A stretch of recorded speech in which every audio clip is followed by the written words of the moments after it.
अल्हम्दुलिल्लाह माहौल अच्छा है।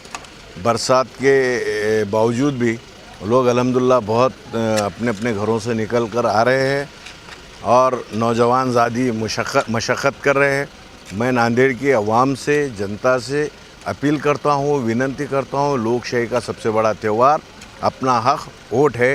आप घरों से निकलिए और अपने वोट का इस्तेमाल कीजिए। नहीं, वो आज प्रशासन इंतज़ामिया कमेटी के जानिब से कोई भी यहाँ पर इंतज़ामात नहीं है।